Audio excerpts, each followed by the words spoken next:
Hello everyone, welcome back. In today's video, we got another news we're here to discuss. We got a quick game recap to discuss as Game 6 is finished up in the Stanley Cup Final. We got a couple of pieces of science to talk about, and we got some pieces of news to talk about, including the Canucks, the Blues, the Jackets, the Avalanche, the Flyers, and the Red Wings. And we'll go to all that coming up right now.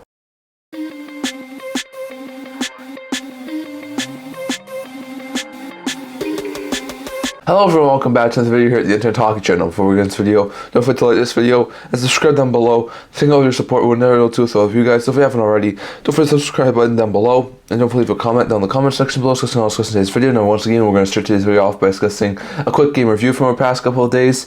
Game 6 happened yesterday between the Edmonton Oilers and the Florida Panthers. It was a really interesting and entertaining game.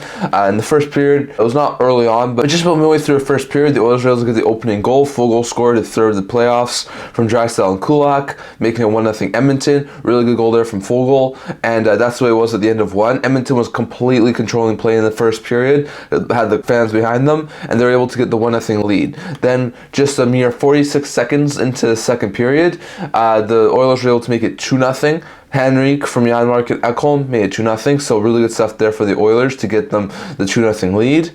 So interesting stuff there. Then the Panthers thought they scored thanks to Alexander Barkov, but the goal was after originally being called on the ice a good goal, and after a very hair margin, they wound up calling it back. So as much as the Panthers thought they made it a one-goal game, it stayed 2-0.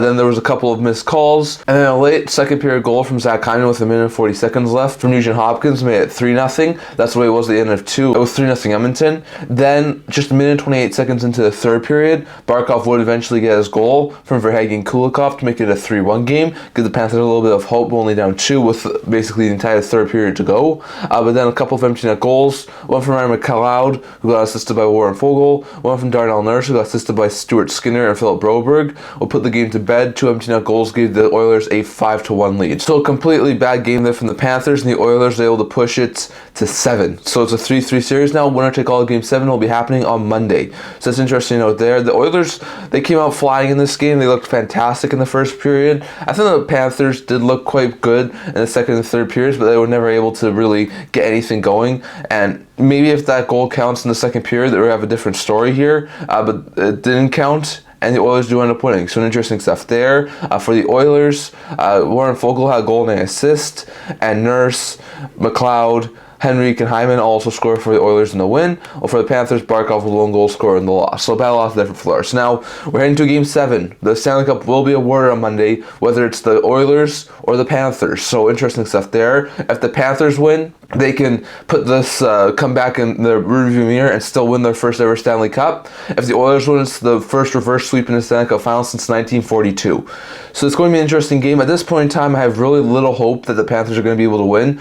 They would really need a miracle to pull off a win over Edmonton right now. What I'm saying for the Oilers is, if I'm in the Oilers locker room saying we've won 3 straight, let's win the 4th, we have the Panthers on the ropes right now. If I'm in the Panthers locker room and saying put the last 5 games that just happened from Game 2 out of our minds, we came into this series tied and we took Game 1 3-0. We're going into this game with the series being tied. Let's try and replicate what we did in Game 1. If I'm the Panthers, that's what I'm saying, to try and motivate them. But if they want to win, they're going to need similar things that they had in that first game. They're going to need some really good scoring chances to put some pucks past Skinner. They're going to need a fantastic showing from Bobrovsky, and they're going to need to find a way to shut down some of these offensive weapons that the Oilers have. So it'll be interesting to see. We will have the Stanley Cup final be awarded on Monday. It's now a 3-3 series. The Oilers will come back from down 3-0. At this point, I think the Oilers probably do win the Stanley Cup and bring the cup back to Canada, but we shall see. I do have really little hope in Florida being able to win their first ever Stanley Cup, but we'll have to wait and see. I still hope that the Panthers do win the Stanley Cup and are able to win for the first time in franchise history, but at this point in time, it looks like Oilers are going to be bringing the cup north of the border, so we'll have to wait and see on how it happens there, but that's the game review from our past couple of days. Going over to a couple of signings from our past few days. There's been a ton of signings over the past 2 days, so we'll get to all of those here. First, the Ottawa Senators have signed Nicholas Montipalo, who they signed last year, who's a right shot defenseman, to a 1-year contract extension with the apiece of $175,000 that begins to start next year. 2 years ago, he played in Asat and Liga, put up 16 points in 51 Liga games. This year, split time between the AHL and the NHL, put up 14 points in 67 AHL games, and also had no points in 4 NHL games. Looks like eventually could be a solid 7th defenseman. Still a really good call-up option for the Senators, so that's a solid sign there for Ottawa. Then we saw the Pittsburgh Penguins extend goalie Alex Nedeljkovic, who actually had pretty good numbers this year as a backup for the Pittsburgh Penguins. Sort of took the starting role from Tristan Jarry. Gets a 2-year contract extension with an AV of $2.5 million. That'll begin the start of next year. Nedeljkovic last year split time between the AHL and NHL.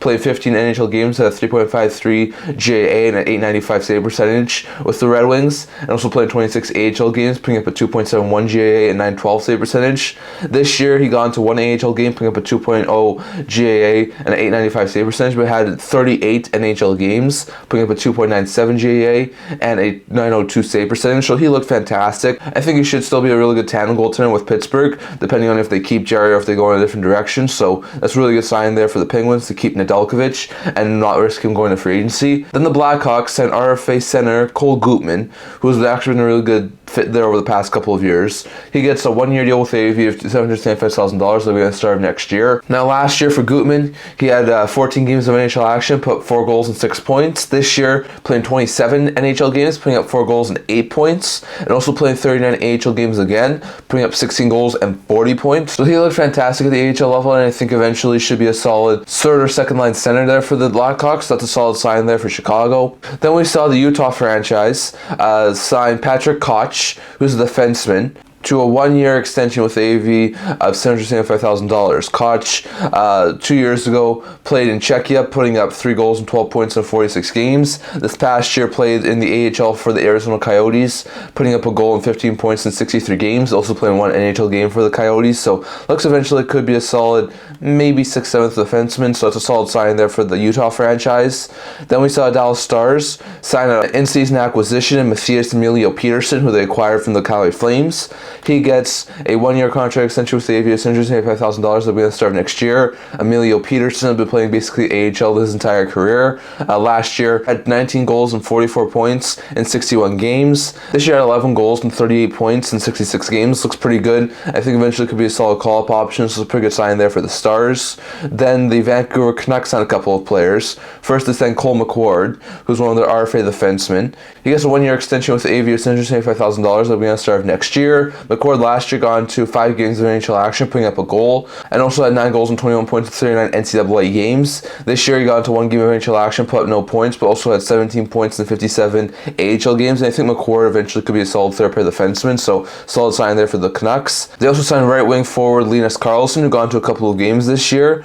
He gets a 1-year contract extension with the AB of $775,000 that will be going to start next year. Karlsson last year had 24 goals and 49 points in 72 AHL games. This year was a point per game in the AHL level, putting up 23 goals and 60 points in 60 AHL games, and also played in 4 NHL games, putting up no points, so he looked pretty good. I eventually think should be a solid bottom 6-4 there for the Canucks. Is a solid sign there for Vancouver. Then we saw the Ottawa Senators sign Jamison Reese, who's one of their RFAs, who's a center, to a 1-year contract extension with the AV of $175,000 that will be going to start next year. Last year, Reese was able to put up 14 goals and 42 points in 65 AHL games. This year in the AHL level, playing 51 games and put up 8 points, so not overly great stuff there for Reese, but he looks like he eventually could be a solid call-up option, so that's a pretty good sign there for Ottawa. Then we saw Jackets on one of their bigger RFAs, in Igor Chinakov. He gets a 2-year contract extension with an AV of $2.1 million that will be going to start next year. That's a really good sign there for Chinakov. Last year, Chinakov had 3 goals and 8 points in 7 AHL games, but also had 4 goals and 13 points in 30 NHL games. This year had a career-high 16 goals and a career-high 29 points in 53 NHL games, so he looked fantastic, and also had 3 goals and 4 points in 3 AHL games, so Chinakov looks fantastic, and I think he should continue to be a solid top 6 forward there for the Jackets. That's a solid sign there for Columbus. Then the Carolina Hurricanes extended one of the guys they got on the Jake Guentzel deal, and that is Ty Smith, the defenseman. Gets a 1-year contract extension with the AV of $175,000 that we're going to start next year. Last year for Pittsburgh, Ty Smith put up a goal and 4 points in 9 NHL games, and also had 7 goals and 24 points in 39 AHL games. This year, played in 63 AHL games, putting up 9 goals and 43 points. I think eventually could be a solid third pair defenseman for the Hurricanes, so it's a solid sign there for Carolina. Then the Tampa Bay Lightning have signed Jake Guentzel, who's one of their depth forwards, to a 1-year contract extension with the AV of $675,000. They'll be in the start next year. Guentzel last year played in 71 AHL games, putting up 54 points. This year put up 58 points in 69 AHL games and also gone to 2 NHL games. So he looks like a very fantastic player there for the Tampa Bay Lightning, and I think eventually could be a solid player there for Tampa. And then the Dallas Stars will sign Matej Blumel, who's a solid bottom 6 forward. He gets a 1-year contract extension with AV of $175,000 at the start of next year.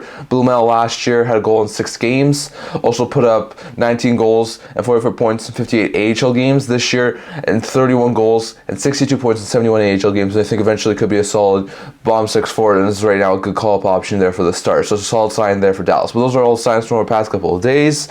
As we saw, the Penguins extend Nedeljkovic, Hawks extend Guentzel, the Canucks extend Carlson, the Jackets extend Chinakov, and the Hurricanes extend Ty Smith amongst others. So lots of interesting signs from our past couple of days. And next, going over to a couple of trade rumors from our past few days. Now going over to the trade rumor portion of the video, we've got a lot of things to talk about here, so the trade rumors are continuing to pick up. So we'll start here with the Colorado Avalanche. According to Frank Saravalli, he thinks that there's a very likely chance that a guy who could be on the move from Colorado will be Ross Colton. Now Colton was acquired last year by the Colorado Avalanche from the Tampa Bay Lightning. I think signed a 3 or 4, maybe it was a 5-year deal with AV of $4 million last year to be with Colorado, and it actually worked out quite well this year with the Avalanche. Didn't put up any bad numbers or anything and looked actually quite good, but there's a lot of speculation out there right now that with the Avalanche wanting to sign Drouin and need a major extension for Casey Milstead, they may need to clear some cap space off the books, and Colton may be a guy who winds up helping them do that.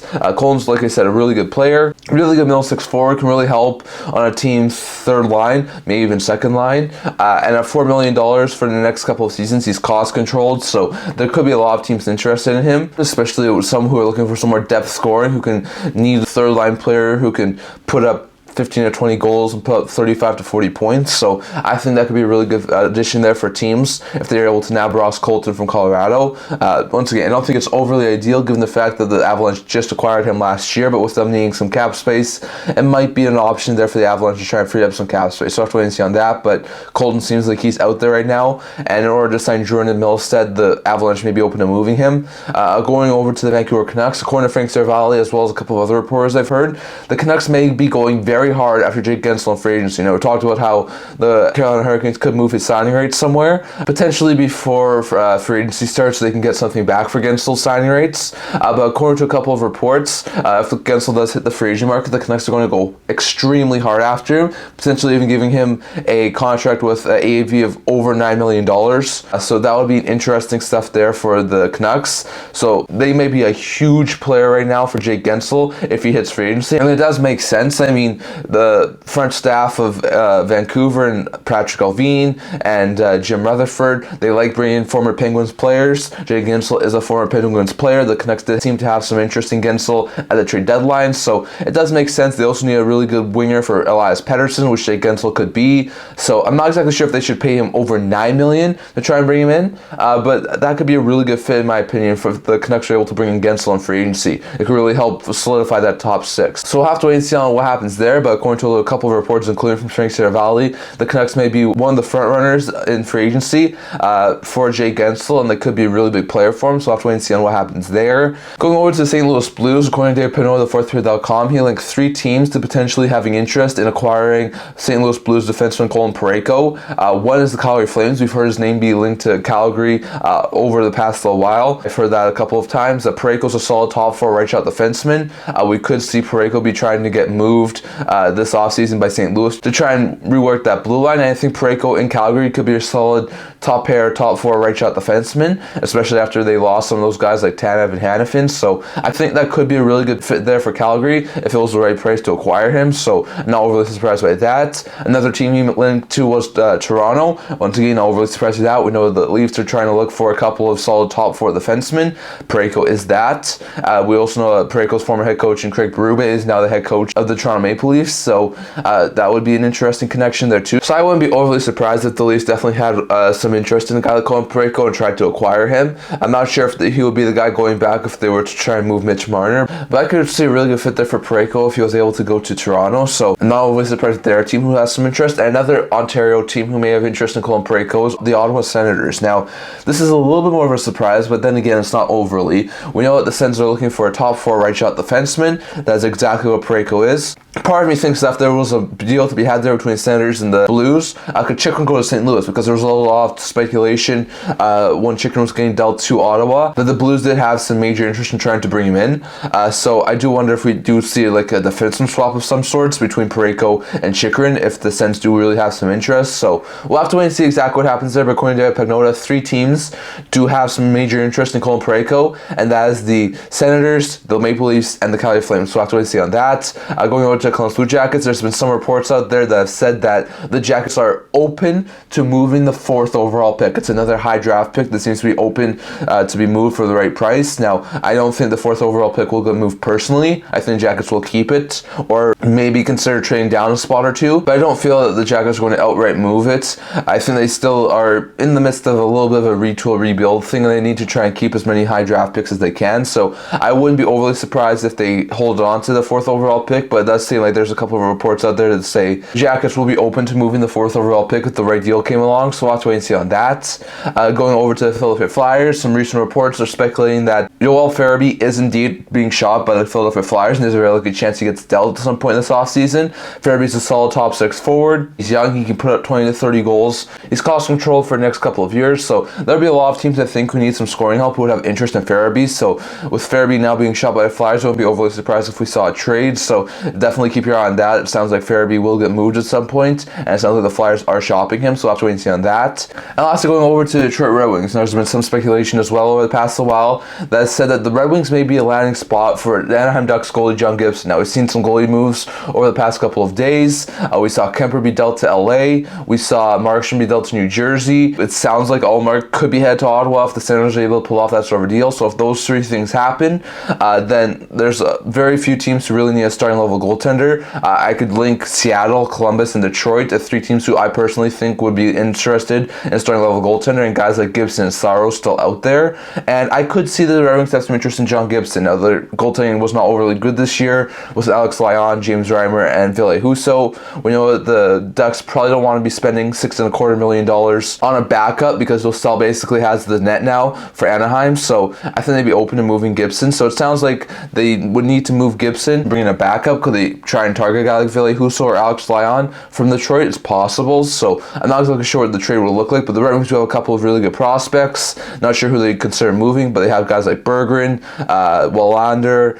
There's a couple of other really good guys, so I could see them potentially flip those guys. There's also a couple of really good forwards like Asmussen or something like that, and they also have a couple of really good draft picks for the next couple of years. So I wouldn't be overly surprised if we saw the Detroit Red Wings make a deal to acquire a guy like Gibson from Anaheim, or maybe even Saros from Nashville. So we'll have to wait and see on that, but according to a couple of reports, the Red Wings might have some interest in John Gibson, and with Markstrom now gone and Allmark sounding like he's going to Ottawa, that might be the sort of target that the Red Wings go after. So we'll have to wait and see on that. But that's all I'm going to talk about for today. I'd love to hear your thoughts on all of this down in the comment section below. What do you think about all we discussed here today? Do the Red Wings acquire John Gibson, and if so, what's the return for Anaheim?